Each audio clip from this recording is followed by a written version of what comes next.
there's a time in a company where we really struggled, and I began to believe it was as a result of my lack of IT background. And I began to feel inadequate and broken. And it really, those feelings of inadequacy and brokenness actually changed the course of the company.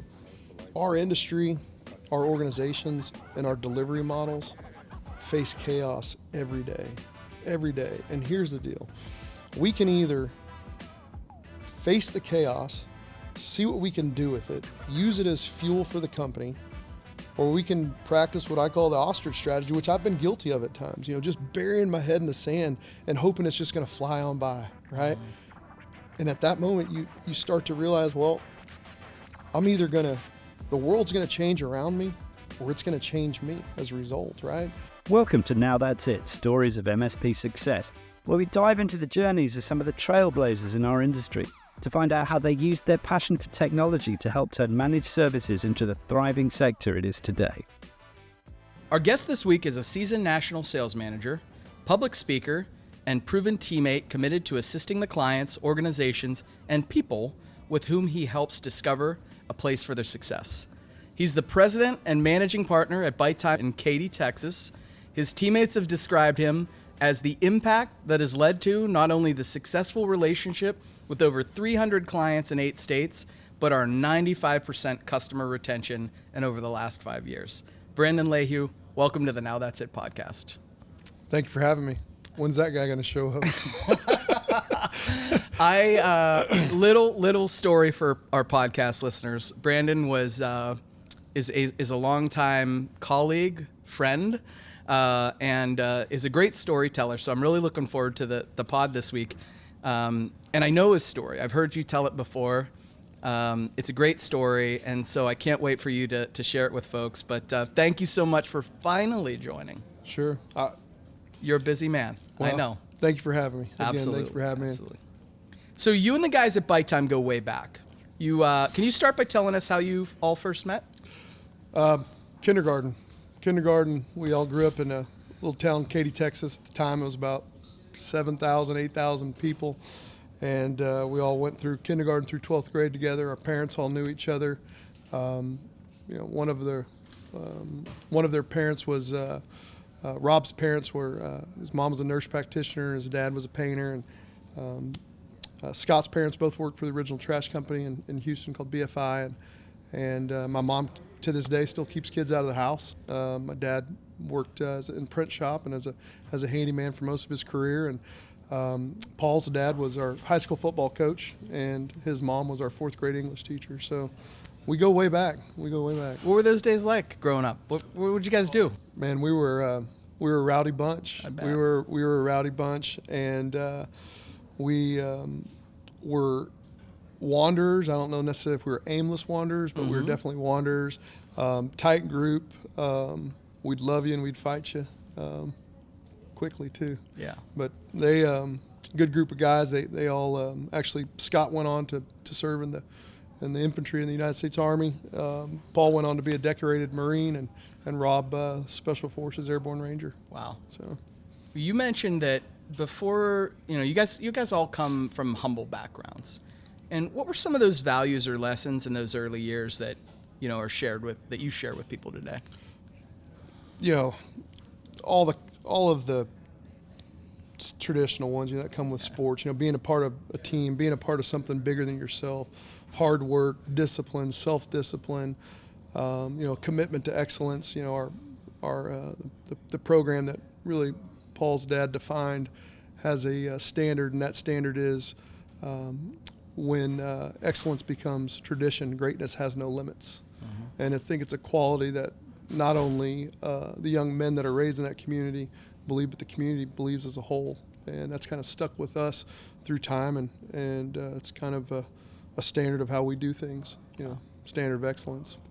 Before ByteTime, you had a successful career in sales. What'd you get into, or how'd you get into that world, and what was it like achieving such rapid success in healthcare sales? Well, candidly, after my 9th year in college, Me too. I knew we have a lot in common. I know we have a lot in common. So no, I I really was unsure and directionless, I think, through college, and I changed my major many times. One of my favorite quotes of all time is I think it's George Eliot said, "It's never too late to become what you might have been." That's great. And I think throughout my life, it's kind of it's a thread that's woven through my experiences. But I forgot the question, man. Well, just how did you achieve such rapid success? Well, so after my 9th year of college, I decided I wanted to go to law school, and I started applying to law school and was scheduling to take the law school, the LSAT, and took that and started applying and had a rough start date. And I was going to go to school in California, and I ended up needing some money in between. Didn't come from money, and had a lot of things I wanted to do, and a lot of things I wanted to buy, and a lot of bills that needed to be paid. And so a buddy of mine, another guy that we grew up with, his dad and uncle had an advertising marketing firm, and they were selling marketing and advertising packages to healthcare providers across the country.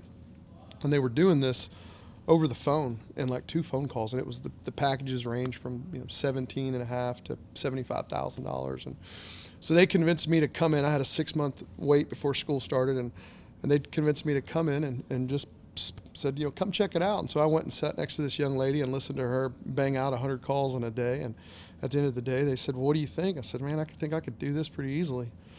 So sure enough, they said, "Well, come do this, come do this with us for a little bit and make a little bit of money." And I said, "Okay." And so I did that. And this company at the time was generating $250,000 a year. I mean, it just wasn't a big company. It wasn't doing much, and up and down, but they were both, I loved the men. They were good guys. And so anyhow, I did this, and my first month of doing this with them, I got my first check, and it was a $16,000 commission check.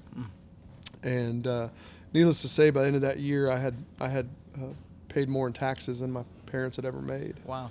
And so after about a year, they came to me and said, "Do you think you could teach other people to do what you're doing?" I said, "Sure, absolutely, I do." And so they let me hire a team and started doing them and training them, and we went about it and started generating, millions of dollars. Wow. And then they came back and they said, "Do you think you can teach other people to lead other teams?" Yeah, sure. Why not? Right. So we did that, and eventually we started growing this company to about $2 million a month. And it was a very good experience. Learned a lot about sales.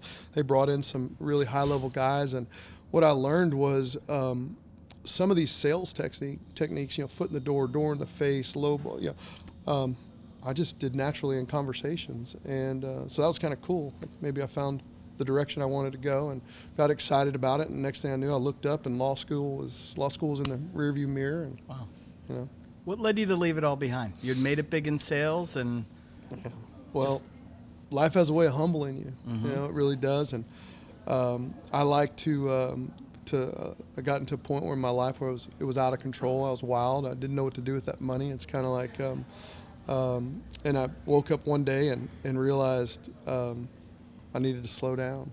And so, there were times I'd wake up on a plane in Mexico, and times I'd spend some time in Vegas and have to get them to wire me a plane ticket back. And it's life has a way of humbling you. We make tough decisions, but ultimately, how do you learn from them? I think that's what matters. And so I slowed down, went to work for a local nonprofit in Houston, and met some great people. And about that time, I met my wife, and eventually, I wanted to get back into the business world and take another shot at it and start making some money again. And I reached out to Scott, who's him and I are the two majority shareholders, and Scott was living in New Braunfels. He was actually the IT manager for that company that I was working for.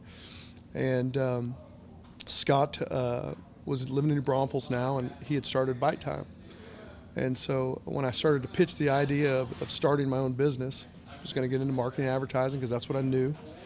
And my wife said, you need to find some references. You need to find some people to talk to, seek wise counsel, something that we talk about a lot in our house. So we seek wise counsel. And so I reached out to Scott to see about his experience and called him up one day. I said, Scotty, well, how's ByteTime? Tell me about it. And he said, man, it's really stagnant. And I knew what he meant. If he was here, I'd say this in front of him. He's an IT nerd. And so he didn't have the desire, the heart to go out there and push for new business. And it just dawned on me at that moment. I said, why don't we combine our skill sets and see if we can't just blow this joker up and see what we can do with it. And he said, let's do it. And so for those who don't know, I'm not technical. I'm the least technical person in this room. You probably ever have on this podcast too. But as a matter of fact, he had to drive the 2.5 hours from New Braunfels to Katy to set up, internet in my house. I mean, that's how non-technical I am. He had to plug the router in for me, and I don't even know if I owned a computer at the time. So anyways, that happened, and that's how we got started. I learned real quickly that we needed to get somebody with some networking experience, and so that's where Paul came in, and we wanted to get some customer service and help desk, desktop support type of experience. And Rob was at the time working for, I want to say like the second largest banking IT service provider in the country. Wow. CompuShare. And so we jumped off into the deep end. And originally we wanted to, high tech had recently been signed, and we wanted to help healthcare providers, because that was the industry we were familiar with, help them become more familiar and develop a process and converting from paper charts to EMRs. Wow. So you're going through this personal reset, professional reset, almost a start fresh, starting over. You reconnect with Scott. Was it the opportunity that you had that really led you to join Scott, or was it a chance to be able to work with old friends again? I'd say it's a combination of both. That's a really good question. I would say it was and to be candid, I don't know that I've ever thought about that. Yeah. But the prospect excited me. I don't know if it was the challenge or working with Scott and eventually with Rob and Paul, those guys. But I think the vision of it is kind of what really excited me. Like, not necessarily where we were going to start, but the potential of where it could land or what it could lead to. Things happen for a reason. You're obviously spiraling, you're in a bad place, and then you come across some old friends who are, have gone through the services and are very grounded, and maybe right place, right time situation for you to get, relaunch your career. And probably so. Yeah, that's really interesting. So the four of you, Scott, Rob, Paul, and yourself, you've known each other since childhood. How did these relationships shape the way you built ByteTime together? It's a really good question too, man. You're full of good questions today. I think first and foremost, the fact that they're all technical and I'm not created this natural sync for us, where I have this I don't know if it's a gift or a curse, right? Depends on who you're talking to. But when somebody says, "Can you do this?" Mm-hmm. My answer is just instinctively, "Yeah, let's go. And then we'd go on meetings, and prospective clients would say, "Could you do this for us? Could you do this?" And my answer was always yes. And then we'd get in the car and say, "Hey guys, how the hell are we going to do that?" "I don't know, but y'all are going to figure it out." And they could, and it just we more and more confident in answering that question. You have a problem. We're going to figure out a solution. We're going to sell you that solution. And then we're going to deploy that solution, and we're going to support that solution. And that's the way our business was built. Did those relationships, obviously they helped you, but did they ever cause a friction or a challenge between any situations where those relationships maybe? So I work with I coach with a guy that was in intelligence for the U.S. government, a military guy, and he talks a lot about these really famous historical generals, books that they've written, and can't think of any of their names, but he talks a lot about them, and they all talk about a concept of friction and how friction can drive conflict. And when you control the friction, you control the conflict. When you control the conflict, you control the direction or the process that you're about to go. And so what I've learned over time is, we know each other's personalities really, really well. and we know, what buttons to push and which ones not to push. And I know when we get into conversations, I've learned over time to keep my mouth shut and ask them the questions and let them answer. And when they answer, I'm going to get true, honest feedback of what's in their heart and the way they feel. And that helps guide me to my decision-making process, or to our decision-making process. And I know that there's certain ones that I can't ask first, because if I ask them first, or, it's going to dominate the conversation. There's ones that if I ask them last, well, they're going to clam up and they're going to get frustrated and not want to say anything because they know their voice is different. But I love when each one of them will say, I want to be devil's advocates here. I want to play devil's advocates here, or the devil's advocate here, because I know when they do that, we're looking at it from all sides, and the decision's going to be pretty good. I think it's Colin Powell that says, give me, 30 to 80% of the information, I'm going to make a solid decision. Give me anything less or anything more, and I probably won't. That's powerful. So you go from a no technical background into running an IT company, but you're this sales guru, right? This master, this motivator. Did you feel like my words, right? I've seen it, Brandon. I've seen you sell ice to Eskimos, as they say, right? And so, did you ever feel that depth that you had in sales gave you an advantage? It's funny you say that about selling ice to Eskimos, because what most people don't realize is the weather does get warm in Alaska at times, and there's nothing wrong with having a reserve supply. That's great. Right? There's a need, right? There's a need for a reserve. Salesman. So I disagree with the analogy when people say that, because Eskimos need ice. All right. They really do. They live in it, right? You saw an opportunity right there. No, but anyway, so So did you ever feel that sales background that you had? Obviously, you'd run a team of sales, you taught people, and now you're coming in and you're the face, right? A couple of owners, but you're really the face of this IT company now. And did you ever feel like that background that you had really gave you an advantage to really catapult you guys? I think if it gave me an advantage, it's given me the ability to kind of get outside, step away from the day-to-day interaction with the clients on the technical support side. But if I'm being candid, there's a time in a company where we really struggled, and I began to believe it was as a result of my lack of IT background, and I began to feel inadequate and broken, and it really, those feelings of inadequacy and brokenness actually changed the course of the company. How'd you get through that? Well, rewind to COVID, right? We're coming out of COVID, and we had lost about 60,000 in MRR at the time, which is, for us, we're not a big company. We're 14, 15 employees, and we had lost a significant amount of our recurring revenue, and our customer base was obviously shrinking, and we were really struggling with lead generation. We were really struggling with marketing. We were really struggling with the changes in our industry, because our industry, if you don't like it, just wait a day or two, it'll be something different tomorrow. And ultimately what it evolved out of that was I started just getting bombarded by this guy on Facebook, former MSP owner, talking about how he could teach you how to sell MSP services for $100, $200, $300 a seat. And I drank the Kool-Aid, man. Awesome. And so anyhow, I took this guy's 12-month course or whatnot, and what I got out of it was cybersecurity. Wow. Right?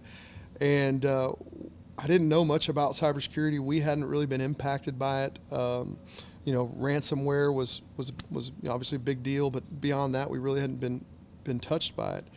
And so anyways, I started researching everything I could about cybersecurity, because I didn't understand what it was, but I realized if I could make it the foot in the door sale, I could sell it, and we could turn the course of this company.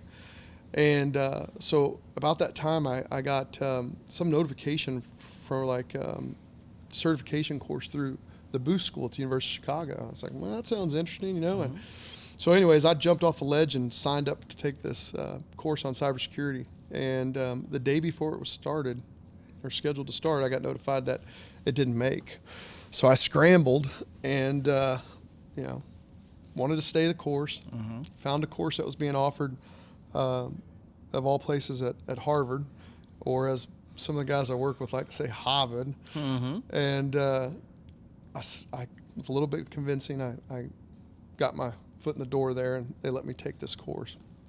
And man, did I overshoot! I outkicked my coverage. It was just filled with dignitaries and State Department officials and these people that from some big time organizations. And wow. The certification was in cybersecurity risk management and compliance, which I was just looking for cybersecurity. These other things were a bonus. I had no idea how it all tied in. So anyways, make a long story short, I start taking this course, and the proctor, first thing he says is, this is taught by Harvard. The certificate will say Harvard on it. You should expect to be treated and prepare like a Harvard student. It was about that time I said, oh crap, I think I bit off more than I could chew. Sure. But anyways, I stuck with it, finished the course. It was supposed to take about 20 hours a month. I'm not the brightest, smartest cat in the litter, so it took me about 20 hours a week of studying, and worked my way through it. And in the end, I was a little more adept at speaking the language, and I'm actually certified now to be able to go onto any business's front doors and tell them how to harden their cybersecurity posture. That's great, Brandon. Thank you for sharing that story. I remember you telling that before, and thanks for going into a bit more depth on who was actually in the room for these. So have you always been that way, Brandon? Someone that's, if you didn't know the answers, you either read a book or you went and you researched it? Because it seems like, you started out and you have an MSP. You weren't even really familiar with the term MSP. Yeah. And then you're being asked to sort of transform this stagnant business into something else, something new. So how did you figure out what the heck you needed to do? I don't think that I was asked to do it. I think we were just in a place where we were kind of drifting along. Yeah. And that's the thing. I think in the number one best-selling book of all time, and it talks about that we got to pay close attention to what we hear, because if not, we'll drift away. And if you think about the last time you were on a boat or in the ocean, you get in the water and you pull up to a spot and you're sitting there, and all of a sudden you're having a good time, you're enjoying yourself. Listen to music, fishing. For those who partake, having a few cocktails, whatever you do, and all of a sudden you look up and you're way over here, and you start asking yourself, well, how did I get from way over there to way over here? Well, what does it take to drift from way over there to way over here? And you know what the answer is? Nothing. It takes absolutely nothing. You do nothing and you will just drift.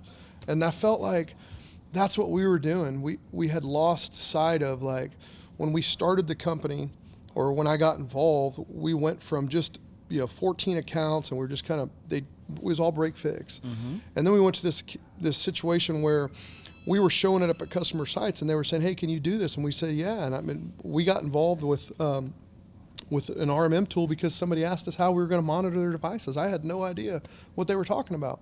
Figured it out. And so we found Enable. Enable became our first partner, our first corporate vendor partner. And so life progressed at ByteTime in that manner. The customer would ask us, and then eventually I got to the point where I was like, there's got to be a better way to do this. And so I started reaching out to, again, buddies of mine that I grew up with, and guys working at Halliburton and Shell and Exxon, and said, man, how are y'all doing this? How are you supporting 50,000 users, And they started telling me about tools they were using and different resources they had. And so my second best friend in the world is Google. And so I just started Googling these resources and started reaching out to these people and telling them what we're trying to do. And, hey, is there a way that you can give me what you've got at a price that I can go sell it to small businesses? I want enterprise level services and solutions that I can provide at a small business price. And that's how we grew the company, and that's how we grew, and it went fast, really fast. And then all of a sudden, I think the market got stagnant. Like, we just got saturated we hit this MSP boom, 8 or 10 years ago, and the market just went flat, and so leads started drying up, and like I said, referrals started drying up. COVID hit, and I don't know that I can take credit and say I'm this great visionary or strategist. I just think crap happens, and you either embrace it and work through it, or you tuck tail and run. I don't think you give yourself enough credit. I'm sure it wasn't you alone, but I think you have the personality to be able to get people together and solve problems and motivate them and say, like, this is the problem. Let's identify the problem first that we have. You're a pretty good thinker, pretty good logical thinker. Chris, it goes back to that first comment I made. I'm waiting on this guy. You keep talking to show up because the guy sitting here doesn't feel that way. I mean, that's great. I got a great team. I mean, that's just it. And we have a great team. Is really the way that should be. And man, we just really try to focus on alignment, assignment, and execution. Are we properly aligned? Are we where we're supposed to be when we're supposed to be there? Assignment. Do our people understand the assignment? And if you can do those two things and put them together, this third step, being relentlessly pursuing success, happens on its own. Awesome. ByteTime's service-first approach has been a cornerstone to the success of your business. How did you develop that philosophy, and how do you keep that focus with the company as it grows? Not to sound too soft here, but as you know, I'm a high school coach and been a high school football and baseball coach for close to 2 decades. And one of the things that I say to my players, I say to other coaches all the time, it's a staple, is I love you. I love you. And for me, like, love is what this whole thing is about. And I know it sounds cheesy, but just bear with me here, because you'll understand where I'm coming from. If you love what you do, you're going to show up and do a good job every day. If you love who you do it with, you're going to show up and do a good job every day, right? You're going to do your best. You're going to put your best foot forward. And if you love why you do it, same thing, man. Those first 2 things become even easier. And so if you're capable of telling somebody that, that's the hard part. Showing them's easy, for me anyways.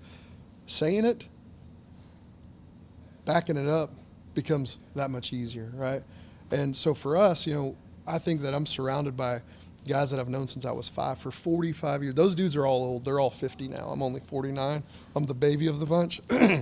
But we show up to work every day because we love each other, and we have for a very long time. And we love our parents. We love, each other's parents have been a part of our lives for, as long as we've been alive. I mean, so service to us is just simply being a part of something bigger than yourself.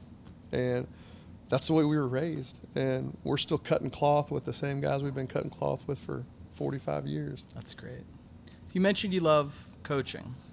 Why is that? The easy answer is this. I'm a believer, and I'm an obedient believer. For those out there listening that they'll know what I'm talking about. I think that God calls me to be the spiritual head of my household. It's His words, not mine. So in that area, in that arena, I'm in a leadership position. I'm father to 4 children. In that area, I'm in a leadership position. I don't consider myself the head of ByteTime, but I carry the title of president. I'm in a leadership position. And when I get on that football field, it allows me to be a part of something bigger than myself. It allows me to just be, and not to take anything away from real guys out there who fight wars for a living, but it allows me just to be a soldier and get to be on the front lines and in the trenches. But I tell my kids all the time this, that the greatest gift God gave you is your spirit. And He gave you that brain to protect your spirit. And, we're raising young men, right, in a world today that is defined really to confine a young man's heart with political correctness, racism, feminism, liberalism. I just pissed off half your listeners. But look, the truth is that a football field, a baseball field are 2 of the last places on earth that you can go be what God meant you to be. And that's fearless. In Genesis, it says that He created you in His image. And I think it's in Ezekiel, he says that it says that He has a warrior-like heart, or the heart of a warrior. They call Him Yahweh.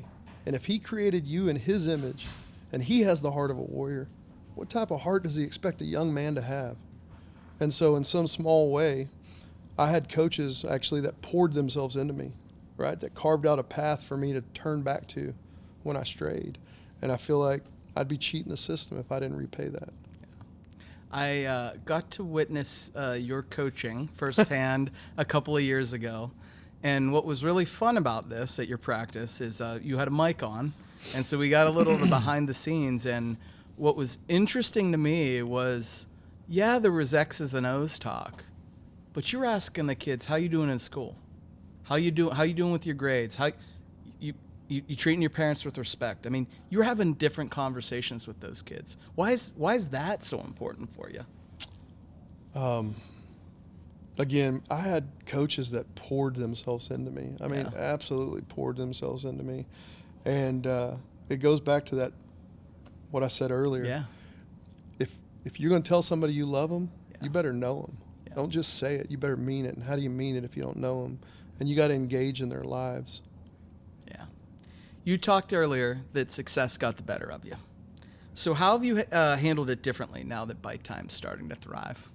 Well, I'm going to correct you there. Success didn't get the better of me. Money got the better of you. Money got the better of me. Okay. Oh, I think that it's for a different reason. Yeah. Right. And I hope if anybody takes this away, what they take away from this conversation we're having today is that, loving other people, being of service to other people, surrounding myself by great people. And as a matter of fact, you said earlier, everything happens for a reason, and it all kind of connects. And I actually have recently had the opportunity in our company to offer wise counsel to a person going through a similar situation. And I'm not going to say I did a good job, but I felt like I would not have been able to be there for this person in the way that I was had I not been through my own trials and tribulations. Wow. And by the way, one thing I've learned through coaching and doing this is that, man, nobody wants to hear a story from some dude who's been silver spoon fed, man. They want to hear about a guy, a gal who's challenged hell with a bucket of water, man, Right. and believe that they had the faith to put the water out, Yeah. the confidence to put the water out. And so, I don't know. That's great, Brandon. You talked in the past about embracing chaos and using it as fuel. Can you share a specific example of where you've had a chaotic situation at ByteTime and maybe turned that into a positive outcome? Well, I mean, coming out of COVID was pretty dang chaotic Sure was. in itself. But, I think I'm thinking of two, and I'm just wondering if I want to put one on a podcast. You can speak in generalities if that's. No, I mean, I think if I could speak just in general about the chaos our industry faces, it's constantly changing. 10 or 15 years ago, let's go 20 years ago, the term MSP really came into existence. And I'm speaking this from my second best friend told me, right? Yeah. Google says that the term MSP really didn't come into existence until the early 2000s. So let's go 20 years ago. Well, 10 to 15 years ago, we started calling ourselves MSPs, but what we really were was if we were even in business, most MSPs weren't in business 10 or 15 years ago. What we really were was we were selling some specialty service, or we were a break fix company. Mm-hmm. And then you fast forward 10 years ago, and that's when 10 years ago, 2015 or so, we really started hitting the MSP boom. Like, that's when your customers started knowing when you told them, hey, I'm an MSP, and people stopped going, well, what's that? They knew. Well, 5 years ago, we really started the cybersecurity boom. 2 to 3 years ago, we started pushing compliance and insurance regulations, right? Mm-hmm. Well, think about more recently, how much our stacks have changed, right? Like the things we've added: email security suite, EDR, MDR, SOC and SIM, hardware as a service. We've gone to hardware as a service, left hardware as a service, came back to hardware as a service. I mean, the list of things we have now that we provide as MSPs is just too long, right? But it's like this necessary thing that we have to do. I remember a time when we first got started, all you needed was a good RMM, right? I mean, that's right. And so my point in sharing all this is, like, our industry, our organizations, and our delivery models face chaos every day. And here's the deal. We can either face the chaos, see what we can do with it, use it as fuel for the company, or we can practice what I call the ostrich strategy, which I've been guilty of at times, just burying my head in the sand and hoping it's just going to fly on by, right? And at that moment, you start to realize, well, I'm either the world's going to change around me, or it's going to change me as a result, right? And back to the food analogy, like chaos is kind of like fuel for your company. It's food for your company. If we put the right food in our body, we're going to live a healthy life. We're going to grow, we're going to thrive, we're going to excel. And if we put poor quality food or bad food, or we don't put food in our body at all, chaos, right? Challenge, we're going to end up, falling apart, deteriorating, and be passed by and eventually absorbed or done away with. And so for me, embracing chaos is the fuel for growth. That's great, Brandon. Appreciate you sharing that. So what are you the most excited about with ByteTime as you look towards the future? Man, I don't know if I have the best life in the world, man. I got a beautiful wife who is fantastic, supports me. Happy anniversary. Well, it's funny you brought that up on camera. Literally 10 minutes ago, my wife texted me and said, "Happy anniversary." And so happy anniversary, man. Yeah. So I forgot. Just be honest. She's amazing. Yeah, she is. She's awesome. I mean, anyway, so we got 4 amazing kids. Our oldest daughter's in school in Georgia. Our oldest son's committed to play baseball. He's a switch hitting catcher at Rice. Our 2 youngest are fantastic. Just can't say enough about them. But to answer your question, here it is. I wake up every morning, and maybe this is selfish of me to do this, but I force a leadership call. And every morning at 8 a.m., Rob, Scott, Paul, and now Knopf have to get on a call with me every single morning at 8 o'clock. And I look forward to that call, man. Wow. I'm forcing, maybe I'm buying my buddies, but hey, I force them to get on this call with me. And we don't just talk about business, we talk about life. By the way, at 1:32 today, the Astros got the Detroit Tigers. So we talk about the Astros every day. I'm all over the place, man. Awesome. That's what I look forward to every day, man, that call. That's awesome, Brandon. So the question we ask everyone is, when did you know? Now that's it. Man, there was a time early on when Scott and I were trying to figure all this out. And my wife at the time was selling advertising, and we were running out of money. Just to be candid, we were running out of money trying to get this business off the ground, and we were I don't want to say desperate, but we knew something had to change. Like I said, she's an extremely encouraging woman. And did I say she was beautiful? Because she is. You did say that. She's stunning. I outkicked my coverage, man. I do that a lot. So one night, we're in this situation where we don't know where we're going or how we're going to get there. Clearly, I'm feeling inadequate and starting to doubt myself, And we were laying in bed and the lights were out. And I hear her sweet voice say,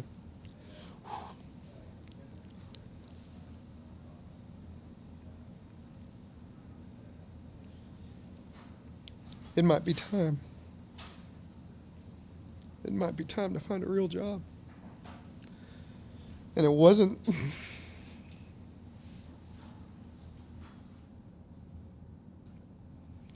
It wasn't that she had given up hope or that she didn't believe in me. She knew how to motivate me. And about a year later, I thought about that conversation. And we had money in the bank. And we had employees. And we were still doing it. And that's when I knew I made it. That's awesome. Thank you so much for sharing that, Brandon. That was really special. You are a good friend, a great colleague. I'm really glad you could join us this week, share your story, And I wish you and the ByteTime guys the absolute best in the future. I just got one question for you. That's that. If you were to rank how handsome all of your guests have been, if I didn't have this beard, where would I be? I've actually seen a picture of you without your beard. Have you really? I didn't recognize you. Have you really? I think it's your LinkedIn picture.